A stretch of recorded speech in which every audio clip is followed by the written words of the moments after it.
मित्रांनो, बऱ्याच वेळा माझ्या मित्रांची माझ्याविषयी नेहमी एक तक्रार असते की मी कुठल्याही विषयावरती फार गंभीरपणानं बोलत नाही, असं त्यांचं म्हणणं असतं. पण मला एक सांगा की जर विषयच गंभीर नसेल तर त्याच्यावर आपण गंभीरपणानं कशासाठी बोलायचं? म्हणजे उदाहरणार्थ बघा, ते जितेंद्र आव्हाड काहीतरी रामाच्या संदर्भात बोलले, राजकीय बोलले. खरं म्हणजे त्याच्यामध्ये राजकीय परिपक्वता अजिबात नव्हती आणि त्यांचं काय हिशोब असेल हे बोलताना ह्याची आपल्याला माहिती नाहीये.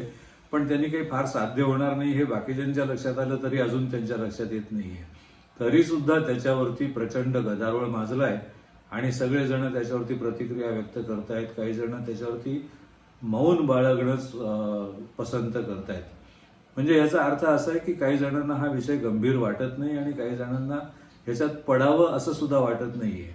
जर इतका तो हलका फुलका आणि साधा विषय असेल तर अशा विषयावर बोलताना आपण गांभीर्यानं का बोलायचं? हा तर अगदी सहज हलका फुलका विषय. खरं म्हणजे ह्याच्याकडे ना दुर्लक्ष करायला पाहिजे. पण तरी सुद्धा आपली एक सवय असते, ज्या गोष्टी आपल्याला पसंत नसतात, आवडत नसतात, त्या गोष्टींवरती आपण फार लक्ष केंद्रित करतो. बऱ्याच वेळा मी पत्रकारितेत असल्यामुळे मला असा अनुभव आहे की मी ज्या वर्तमानपत्रामध्ये काम करतो ना, त्या वर्तमानपत्राच्या दृष्टिकोनाविषयी, त्याच्यामधल्या एखाद्या एकांगी किंवा अशा वाटणाऱ्या लेखाविषयी बरेच लोक माझ्याकडे सतत नापसंती व्यक्त करत असतात. अजूनही करतात. आता मी त्या वर्तमानपत्रात नाहीये तरी सुद्धा अजून सुद्धा ही लोक नापसंती व्यक्त करतात. मग मी त्यांना हेच विचारतो की मग तुम्ही त्याच्याकडे कशाला वाचता, ते पाहता कशाला, तिथे लक्ष कशाला देता? तर नाही, तो काय म्हणतोय, त्याचं ह्याच्यावर काय मत आहे, कुणाचंही म्हणजे लेखकाचं, संपादकाचं किंवा एखाद्या वर्तमानपत्राचं भूमिका व्यवस्थापनाचं काय मत आहे हे आपल्याला जाणून घ्यायची इच्छा असते. आणि ते तसं केलं ना की एक असतं की त्याच्यामुळे त्याला शिव्या देणं किंवा नापसंती व्यक्त करणं सोपं होतं. आपला तो आवडता छंद आहे. पण ज्या गोष्टीकडे आपल्याला, ज्या गोष्टी आवडत नाहीत, ज्या गोष्टीकडे दुर्लक्ष करावं असं वाटत असतं, त्या गोष्टी आपण आवर्जून पाहतो, आवर्जून त्याची दखल घेतो आणि मग त्याच्यामध्ये गुरफटून मग नापसंती व्यक्त करतो. असा एकूण समाजाचा आणि माणसाचा स्वभाव आहे. त्यामुळे ज्या गोष्टी खरंच गांभीर्याने घ्यायच्या नसतात त्याच्यावर गंभीरपणानं का बोलायचं असा मला प्रश्न पडतो. आज पत्रकार दिन आहे. सर्वत्र विशेषतः मराठीमध्ये हा दिवस मोठ्या उत्साहानं साजरा केला जातो. मराठीमध्ये म्हणजे मराठी माध्यम विश्वामध्ये एक काळ असा होता की फक्त मराठी माध्यम हे प्रिंट मीडिया पुरतं मर्यादित होतं. इलेक्ट्रॉनिक मीडियाचा नंतर समावेश झाला. आता त्याच्यामध्ये सोशल मीडियाचा सुद्धा समावेश झालाय.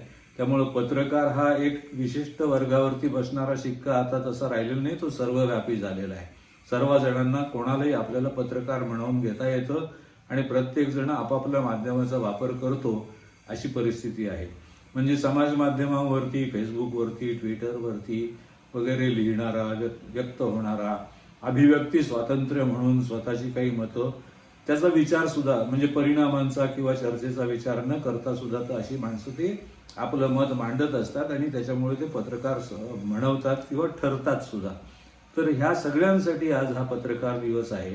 त्यामुळे आता एकूणच माध्यमांचं भविष्य काय असणार आहे, प्रिंट मीडियाचं भविष्य काय होतं, कालची माध्यमं कशी होती, आजची माध्यमं कशी आहेत आणि उद्या ही माध्यमं कुठं जाणार आहेत, ह्याच्यावरती गंभीरपणानं चर्चा करण्याचा दिवस आज आहे असं मानलं जातं. मला वाटतं की ही एक दरवर्षीची प्रथा आहे. म्हणजे जसं साहित्य संमेलनं असली की मराठीचं काय होणार, मराठी जगणार की मरणार, मराठीच्या अस्तित्वाची चिंता व्यक्त करणं ही एक जसं एक रिच्युअल असतं, परंपरा असते, प्रथा असते, तसं पत्रकार दिनाच्या दिवशी माध्यमांचं काय होणार, प्रिंट मीडिया टिकणार की नाही, सोशल मीडियाचं आक्रमण कुठे घेऊन जाणार. आता तर त्याच्यामध्ये आर्टिफिशियल इंटेलिजन्सची भर पडलेली आहे. त्यामुळे ही सगळी जी आक्रमणं आहेत, संभाव्य धोके आहेत, त्याची चर्चा करणं ही एक प्रथा आहे. आणि ह्या प्रथेप्रमाणे आज बरेच लोक आपापल्या पद्धतीनं आपले आपले विचार मांडतील. काही सेमिनार होतील, काही कार्यक्रम होतील, काही पत्रकारांना रेकॉग्निशन दिलं जाईल, त्याच्यामध्ये पुन्हा हेच विषय मांडले जातील. पण मला असं वाटतं की आजकालची पत्रकारिता पाहिली तर एकूणच म्हणजे भविष्यकाळ तर सोडाच, पण वर्तमान काळाविषयी सुद्धा विचार करू नये अशी परिस्थिती आहे. आणि जी अशी परिस्थिती असताना सुद्धा ह्या परिस्थितीकडे गांभीर्यानं का पाहावं, मला प्रश्न पडलाय. एखाद्या प्रवाहात आपण पडलो आणि आपल्याकडे जर पोहण्याची ताकद नसेल, विरुद्ध पोहणं तर सोडाच, पण पोहण्याचीच ताकद नसेल तर त्या प्रवाहाबरोबर निमूटपणे वाहत जाणं हे आपलं म्हणजे याच्या पलीकडे दुसरं काही आपल्या हातातच राहत नाही. त्यामुळं नाईलाजानं का होईना जे लोक पत्रकारितेमध्ये पडलेले आहेत त्या लोकांना हे स्वीकारावं लागणार आहे की या माध्यमांच्या प्रवाहामध्ये आपण आता पडलेलो आहोत. आणखीन जसं ते जाईल, जिकडे ते जाईल तिथे त्याच्याबरोबर आपल्याला जावं लागणार आहे. त्यामुळे काय होणार, कसं होणार, टिकावं लागणार की नाही वगैरे अशी जी चिंता आणि चर्चा केली जाते त्याला काही फार अर्थ नाहीये. उलट काळानुरूप आपल्यामध्ये बदल करणं अशी एक गरज आता नवीन ह्या नव्या जमान्यामध्ये सुरू झाली आहे. मित्रांनो, माझा एक सहकारी मित्र नेहमी म्हणायचा की आपण पत्रकार म्हणजे माध्यम आहोत. माध्यम याचा अर्थ एक मीडियम आहोत. मीडियम याचा अर्थ फक्त इकडचं तिकडे नेणारं किंवा इकडची गोष्ट तिकडे तिथपर्यंत पोहोचवणारं एक साधन असतं. त्याला त्याने फार एक चांगली उपमा दिलेली होती. तो असं म्हणायचं की आपण स्ट्रॉ आहोत. तुम्हाला माहिती आहे स्ट्रॉ म्हणजे एखाद्या भांड्यामध्ये एखादं पेय असतं. ते पेय किंवा अरुंद तोंडाच्या बाटलीमधलं पेय सहजपणे पिता यावं याच्यासाठी आपण त्या स्ट्रॉचा वापर करतो आणि तो स्ट्रॉ वापरून आपण ते पेय घशाखाली घालतो.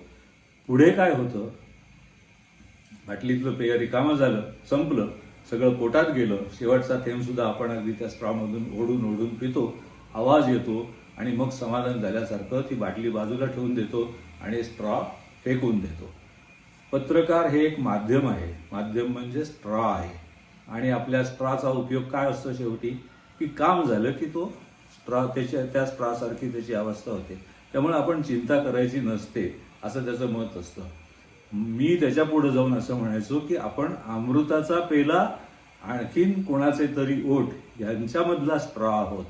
म्हणजे कोणाच्या तरी पोटात त्या पेल्यातलं अमृत जातं, त्याच्यामुळे तो खूप मोठा होतो, आणखीन त्याला फायदा होतो आणि तो माणूस खूप मोठा होतो. आणि माध्यम म्हणून जे स्ट्रॉ म्हणून जे माध्यम वापरलेलं आहे ते माध्यम फेकून दिलं जातं. ती स्ट्रॉ कधी अमर होत नसते असं माझं एक तत्वज्ञान आहे. आणि म्हणजे पत्रकारितेत काम करणाऱ्या, पत्रकारितेशी जवळीक असलेल्या किंवा पत्रकारितेमध्ये वावरणाऱ्या प्रत्येकाला याचा कधी ना कधीतरी अनुभव सुद्धा आलेला असेल.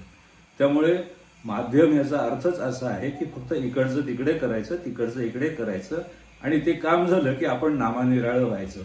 एक काळ असा होता की जेव्हा माध्यमांना काही भूमिका होती, पण ती त्या काळाची गरज होती असं मला वाटतं.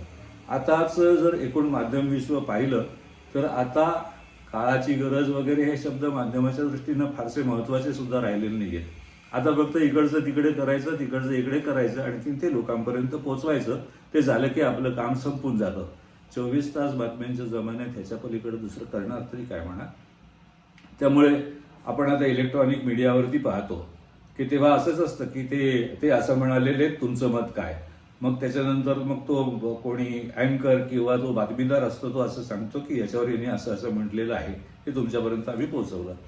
ही जी भूमिका आत्ताची माध्यमं निभावत आहेत ही खरं म्हणजे फक्त माध्यमाची भूमिका आहे. म्हणजे इकडचं तिकडे पोहोचवणं, ह्याच्यामध्ये विचार नाही, ह्याच्यामध्ये कुठली प्रेरणा नाही. जी माध्यमांची मूळची प्रेरणा होती किंवा समाजामध्ये काहीतरी बदल घडवून आणणं, समाजामध्ये एक वैचारिक परिवर्तन घडवून आणणं, एखादा विशिष्ट विचार पेरणं, रुजवणं आणि ती आपली जबाबदारी आहे असं समजून काम करणं, ही एकेकाळी माध्यमाची जबाबदारी होती. आताची माध्यमं फक्त इकडचं तिकडे पोहोचवणं आणि तिकडचं इकडे पोहोचवणं, ह्याच्या पलीकडे काही करणार नाहीयेत. त्यामुळे या प्रवाहात आपण पडलो आहोत. आणखीन हा प्रवाहाचा जोर वाढायच्या आधीच बाहेर पडलो आहोत आणि सुखरूप किनाऱ्याला लागलेलो आहोत. आता प्रवाहाबरोबर जाणाऱ्यांचे आपण निरीक्षण करतो आहोत, याचं मला बऱ्याच वेळा समाधान वाटतं.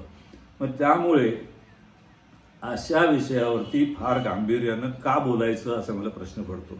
म्हणूनच आज पत्रकार दिन असताना सुद्धा आणि पत्रकार दिन असल्यामुळे आजी माझी किंवा पत्रकारितेशी संबंध कधी आलेल्या प्रत्येकानं काहीतरी व्यक्त व्हावं अशी एक प्रथा असल्यामुळे मला असं वाटतं की इथं बोलणं भाग होतं, आणखीन त्यामुळं मी आज माझा विचार व्यक्त केला. ह्याच्यामध्ये गांभीर्य नाही मला माहिती आहे, कारण की मी एक स्ट्रॉ आहे. मी मांडलेला विचार आता तुमच्यापर्यंत पोहोचवण्यासाठी मी हे माध्यम वापरतोय, आणि ते झालं, बघून झालं की मी हे बंद करणार आहे. आणि त्यामुळे तुम्ही हा विचार पटला तर घ्या, नाही तर सोडून द्या. माझ्या माध्यमावरती मी अशाच पद्धतीनं त्रयस्थपणे विचार मांडणार आहे. म्हणून ह्या माध्यमाचं नाव आहे तिसरी बाजू. ही तिसरी बाजू तुम्हाला जर आवडली तर शेअर करा, लाईक करा, सबस्क्राईब करा आणि या चॅनलचे सदस्य व्हा. आज पत्रकार दिनाचा मुहूर्त म्हणजे पत्रकारांसाठी सुमुहूर्त आहे असं मी मानतो. त्यामुळं आज हा मुहूर्ताचा व्हिडिओ विशेष गांभीर्यानं केला नसला तरी तुम्हाला कदाचित नीट विचार केला तर याच्यामध्ये गांभीर्य आहे असं जाणवेल. तसं जर जाणवलं तर नक्की त्याच्यावरती विचार करा. धन्यवाद.